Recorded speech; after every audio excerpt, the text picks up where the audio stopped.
तो लोक में नियमों के पालन से कल्याण कैसे है? लोक में शिक्षा का महान महत्व है और इसके धारण और आचरण का भी महान महत्व है। तो किसी भी प्रकार की शिक्षा की बात कही जाए और यदि उसके सुनने के साथ ही उसे धारण कर लिया जाए तो बहुत ही शीघ्र काम हो जाएगा, परंतु यदि सुनकर काम में न लाया जाए तो चाहे रोज सुना करे फिर उसका विशेष असर नहीं होता है। वही स्थिति अपने लोगों की हो रही है। थोड़ी देर या ज़्यादा शिक्षा की बात सुनी जाती है पर उसे कायम में बहुत कम लाया जाता है। इस दृष्टि से अपने काम में लाए कि यह बात शास्त्र कहते हैं, इसे महात्मा लोग कहते हैं, अपने लोगों को यही करना चाहिए, तिल भर भी इसके आगे न पीछे नहीं जाना चाहिए, चाहे जो कुछ भी हो जाए। मामूली बात के लिए भी चाहे प्राण चले जाए, अपने को वही बात करनी चाहिए जो सुनी और महात्माओं ने बतलाई है। यदि इतने दृढ़ धारण कर लें तो बहुत जल्द काम हो जाए, और यदि आप में आलस्य के कारण, शरीर के आराम के कारण या किसी भी कारण से अवहेलना कर दी तो वही काम मुश्किल हो जाएगा। महाभारत में कथा आती है कि जगत्कारु ऋषि की स्त्री ने सायंकाल में उन्हें उठा दिया क्योंकि उनकी संध्या का समय हो गया। वह दोपहर से तीसरे पहर तक अपनी स्त्री की गोद में सो रहे थे, तो स्त्री ने उसे उठा दिया। वह अपनी स्त्री पर क्रोध करके बोले कि तुमने मुझे क्यों उठाया? तो उसने कहा, स्वामिन, सूर्य भगवान अस्ताचल को जा रहे हैं, यानी सूर्य अब छिपने वाले हैं। तो आपका यह नियम है कि सूर्य के रहते ही संध्या कर लेना। मैं यदि इस समय आपको न उठाती तो आपके धर्म में बाधा आती, इसलिए मैंने आपको उठा दिया। तो उन्होंने कहा कि मैं सोता रहूं और सूर्य अस्तकाल को चल जाएं, इनमें यह समर्थ नहीं है, यह हो ही नहीं सकता। मेरे हृदय में यह निश्चय है कि मैं जब तक उठकर संध्या नहीं कर लूं तो सूर्य नहीं छिपेंगे। तो इतना दृढ़ विश्वास है। इसका भाव यह है कि यदि आदमी सूर्य की उपमा करे तो सूर्य को भी इस आदमी की उपासना पर निगाह रखनी पड़ती है। ऐसा जिसका नियम है कि सूर्य के रहते ही संध्या करनी है तो सूर्य भी उसके लिए ठहर जाते हैं। यह बात देखने में कितनी आश्चर्य की मालूम होती है। तो आजकल तो ऐसा दिखता ही नहीं है कि सूर्य भगवान भी ठहर सके, किंतु महाभारत में यह कथा आती है। इसी प्रकार से पतिव्रता स्त्री की बात सुनी गई है। एक पतिव्रता स्त्री ने कहा कि सूर्य उदय होने से यदि मेरे पति ही मर जाएं तो सूर्य उदय ही नहीं होंगे। सूर्य की चाल बंद हो गई और सूर्य ठहर गए। जयद्रथ के लिए भगवान ने ऐसा आश्चर्यजनक बात दिखलाई कि जब जयद्रथ मारा गया तो हो हल्ला मच गई कि अन्याय हो गया, अन्याय हो गया, अन्याय हो गया। तो सूर्य के अस्त होने पर जयद्रथ मारा गया। तो भगवान वहाँ खड़े थे, बोले कि सूर्य भगवान अभी मौजूद हैं, प्रत्यक्ष बात है कि सूर्य अभी अस्त नहीं हुए, वे दिख रहे हैं।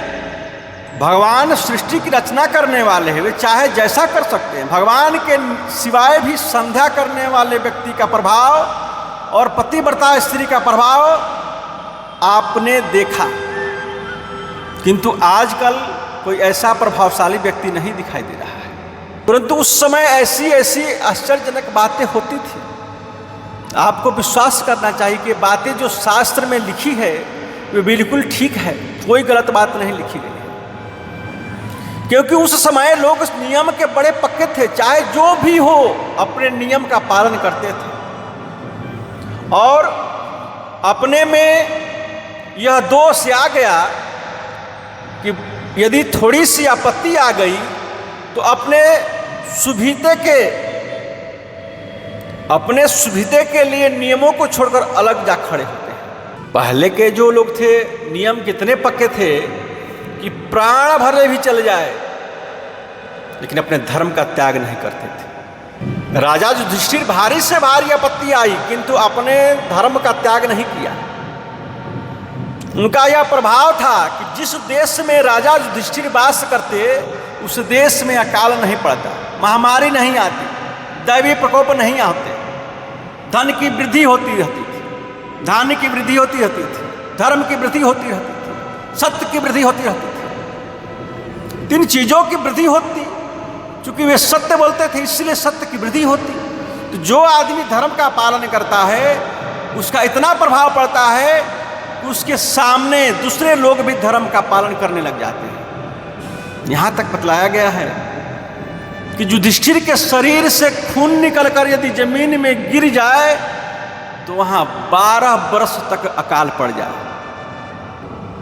राजा नहुस ने उनसे वार्तालाप किया तो नहुस के पाप का नाश हो गया।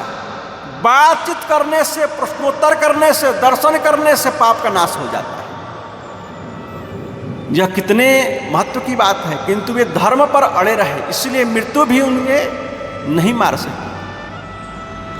वे अपने इसी शरीर से स्वर्ग चले गए। उनकी सब जगह गति थी, चाहे स्वर्ग हो चाहे वैकुंठ हो, जहां इच्छा होती वहां चले जाते। उनमें यह अलौकिक शक्ति देखी गई। ये सत्य का पालन करते थे। सत्य के प्रभाव से उनके रथ का पहिया जमीन से ऊपर चलता था। जब युधिष्ठिर रथ पर पैर रखते तब रथ के पहिए जमीन से ऊपर उठ जाते। वे अपनी आयु भर में एक भी बार झूठ नहीं बोले।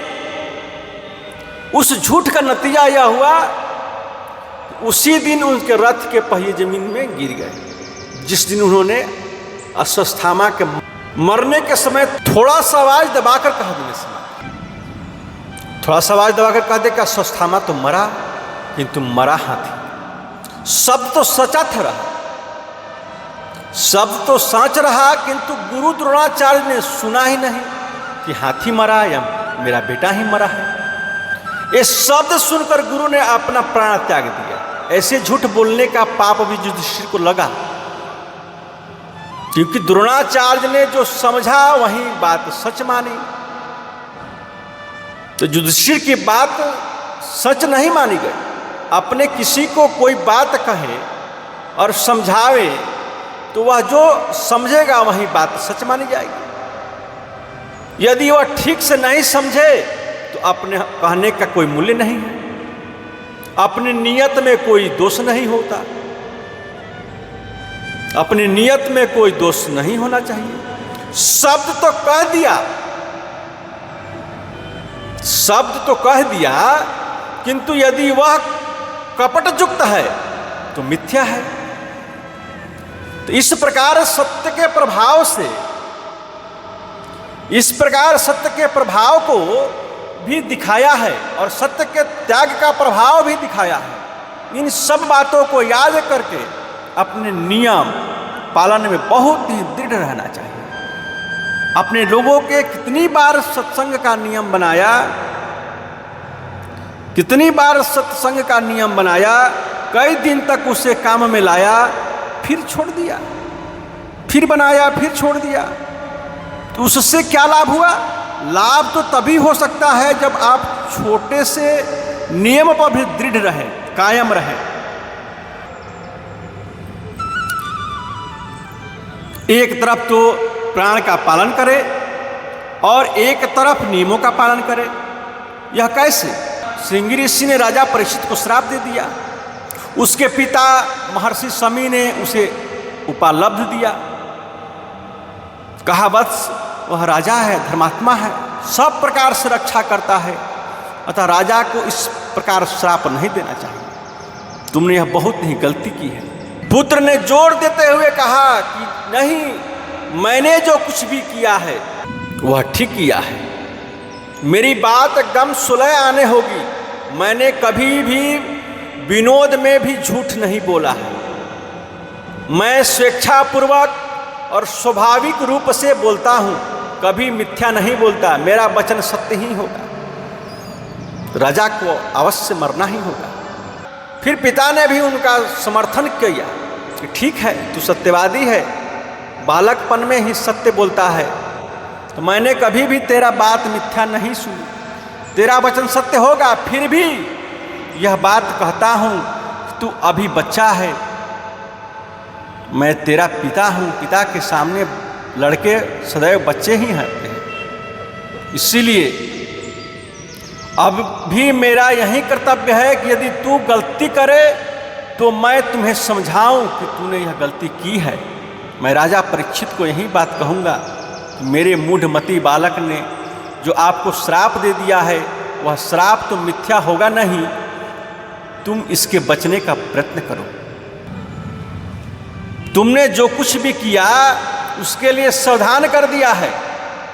उसका भेजा हुआ शिष्य भी बहुत ही सदाचारी था। उसने राजा की सभा में जाकर यह बात ज्यों की त्यों जैसे ऋषि ने कही थी राजा से कह दी। राजा ने भी सुनकर बहुत ही निश्चय किया, ठीक है, मेरा बड़ा ही भारी अपराध है। राजा ने कहा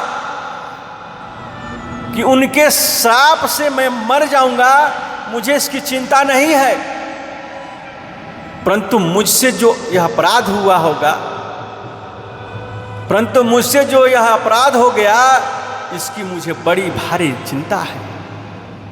श्राप देने वाले पर दोष नहीं लगाया, अपने ऊपर ही दोष लगाया कि मैं बड़े भारी गलती किया। और इस प्रकार बैठे हुए ऋषि के गले में मरा हुआ सांप डाल दिया। फिर भी वह ऐसे ही बैठे रहे। यह नहीं कि राजा पर क्रोध किया, वह सांप कंधे पर पड़ा ही नहीं, वह सांप कंधे पर पड़ा ही रहा। ऋषि में इतना बड़ा धैर्य था। उनके पुत्र ने उनके बदले में श्राप दे दिया।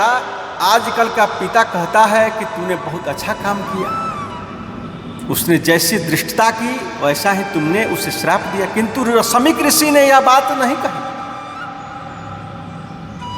कि बेटा तूने यह बात अनुचित की, तेरा यह करना उचित नहीं था। राजा के पास ऋषि ने यही बात कहलाई कि मेरे मूढ़मती लड़के ने बाल चपलता के कारण जो आपके द्वारा अपराध हो गया, उसके बदले में श्राप दे दिया। यह काम अनुचित है, इसलिए हर एक बात से हमें शिक्षा लेनी चाहिए। आंसुओं में दृढ़ता नहीं है, इसीलिए सफलता नहीं मिलती। आदमी डटकर रहे तो उसमें सफलता है। इसलिए अपना जो कर्तव्य है, नियमों का पालन है, उसे सदा काम में लाना चाहिए।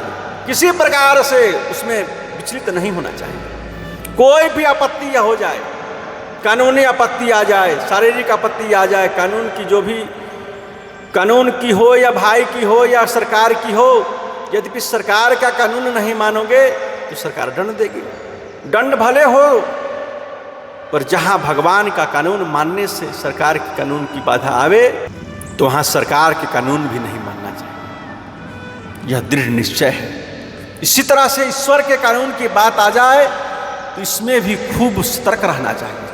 इसी प्रकार एक कथा आती है कि अरुणी को सौम मुनि ने आज्ञा दी, तू खेत में जा, जंगल के खेत में जो पानी जा रहा है उसको रोक। बड़े कष्ट से पहले फावड़े से पानी रोकने की चेष्टा की, पर वह पानी रुका ही नहीं। वह खुद वहाँ पसर गया, लेट गया। यद्यपि उस समय काफ़ी सर्दी पड़ रही थी, फिर भी वह लेटकर पानी को रोक दिया। गुरु का आज्ञा पाकर गया था। रात्रि के वक्त अरुणी नहीं आया तो शिष्यों से पूछा कि अरुणी क्यों नहीं आया। सबने कहा कि उसे मेड़ बांधने के लिए आपने तो भेजा था। तो गुरु ने कहा कि चलो उसकी खबर ले। और गुरुजी जब जाकर देखते हैं, गुरुजी तो सब जानते थे, लेकिन दूसरे शिष्यों को दिखलाने के लिए वहाँ कैसा नियम का पालन कर रहा है। गुरुजी शिष्य के साथ गए, खेत के निकट पहुंचकर आवाज दी, अरुणी अरुणी, ओ अरुणी कहाँ हो। अरुणी ने गुरु की आवाज़ सुनी, बोला गुरु जी मैं यहाँ हूँ, पानी रुक नहीं रहा था, लेटकर मैं रोक रहा हूँ। गुरु जी उसकी आवाज़ सुनकर उसके पास गए। उन्होंने कहा उठो बेटा अरुणी। गुरु के आदेश से अरुणी उठा और गुरु के चरणों में नमस्कार कर बोला, गुरु जी अंधेरी रात थी, आपने मेड़ बांधने के लिए मुझे भेजा था, माटी से किसी प्रकार मेड़ बांध न सका तो खुद पसर गया और पानी रोक दिया। पानी को रोके हुए था और क्या आज्ञा है, मैं वहां फिर जाकर बांधूं या और कोई आज्ञा है? जब आपने पुकारा तो मैं चला आया, पानी बह रहा है गुरुजी। गुरुजी बोले बेटा अरुणी अब तुम्हारा काम सिद्ध हो गया, तू अपने घर जा। गुरु की आज्ञा का पालन करने से सब शास्त्र बिना पढ़े लिखे ही उसे आए। ये होती है भगवान की कृपा, गुरु की कृपा। तो नियमों के पालन से सबका कल्याण हो जाएगा।